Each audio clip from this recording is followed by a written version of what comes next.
sexual. É só ler o texto. É a sua interpretação, eu também respeito. Não estou interpretando. É só ler o texto. Eu acabei de ler. Então lê o texto. Vou ler de novo.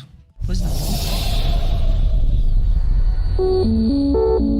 Pastor César, você concorda, pastor César, que Romanos 1 está tratando de prostituição cultural e meramente isso? Eu acho que tem que ficar claro o seguinte, que a posição da minha colega de debate hoje, ela é uma posição, é uma compreensão pessoal.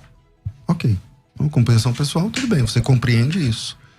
Agora, quando eu peço o texto, não, esse é o contexto. Tá bom, me mostra o contexto. Não tem contexto, porque você sabe que não tem contexto. Claro que eu sei que tem contexto. Então me dá o contexto. Tô aqui, eu posso ler Levítico 18? Tô Vamos esperando. lá. Então, ok, Levítico capítulo 18, relações sexuais proibidas. A minha tradução, inclusive, é da linguagem de hoje, né, que tanto é usada para condenar os homossexuais.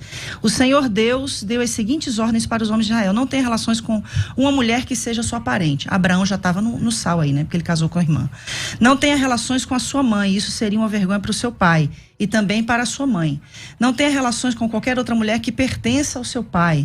Não tenha relações com a sua irmã, seja por parte de pai ou de mãe, ou somente por parte de pai. Ele começa com a lista de questões que são proibitivas.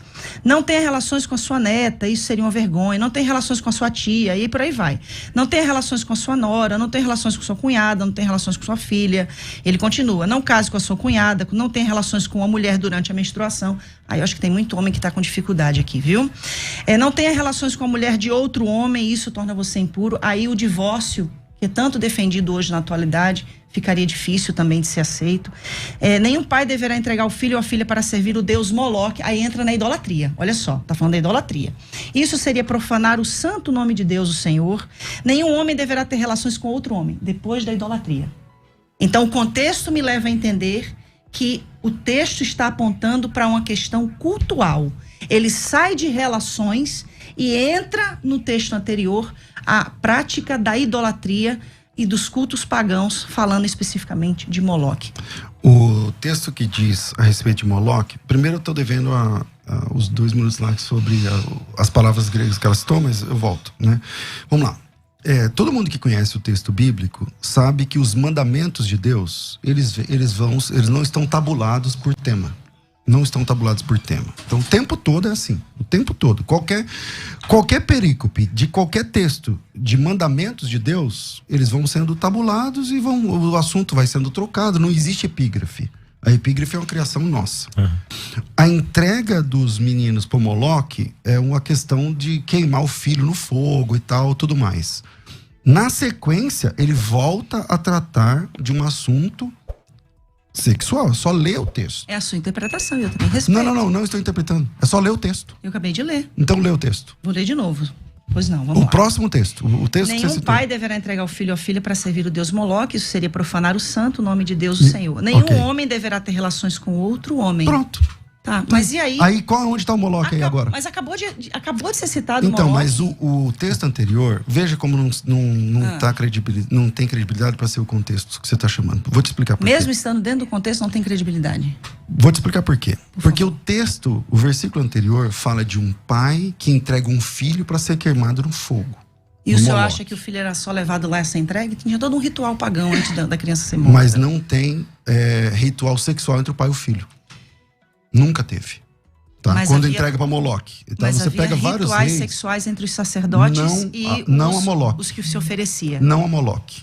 É só estudar o deus Moloque, que o deus Moloque, ele recebia, as crianças eram queimadas, o rito era esse. Não tinha ritual sexual. Para Moloque, não. Outros têm. Existem deusas, por exemplo, Ishtar e tantas outras, que têm uma questão sexual. Mas não é o caso do deus Moloque.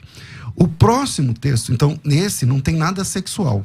Tem a questão de entregar o filho para ser queimado.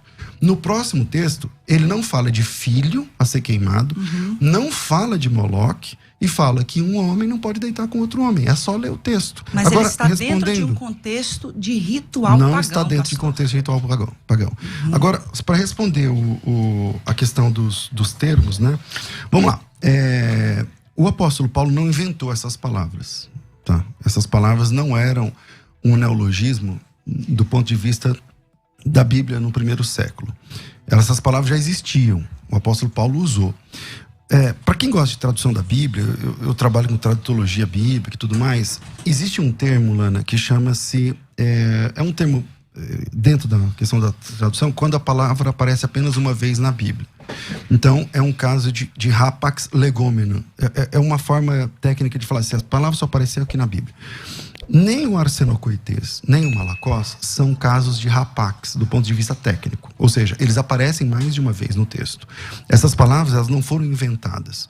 Se você pegar os grandes dicionaristas, eu selecionei aqui uns 3 ou 4. Thayer, por exemplo, ele entende que a palavra arsenocoites, na página 75 do dicionário, é sodomita e igual a alguém que se deita com outro homem como se fosse mulher. Eu estou falando o que diz os dicionários. O dicionário Abbott-Smith, na página 61, ele fala exatamente a mesma coisa. O dicionário Bauer, que é um dos principais dicionaristas do mundo, ele fala o seguinte, que essa palavra arsenocoites, ele significa um homossexual que faz papel masculino ou um pederasta. O dicionário Grinch, ele fala que, na página 34, é um homossexual. São muitos dicionários, tá certo? Então, dizer que aquela palavra não quer dizer o que ela está dizendo, aí tem que brigar com toda a história, a cultura e os dicionários. Não falando de dicionário de agora, estou falando de dicionário de 500 anos atrás.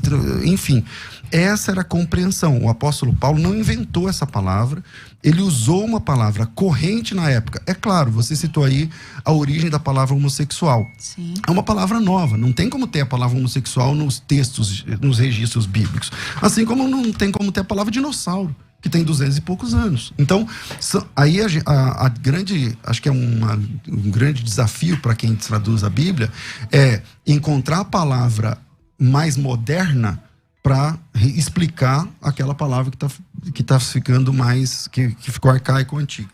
Na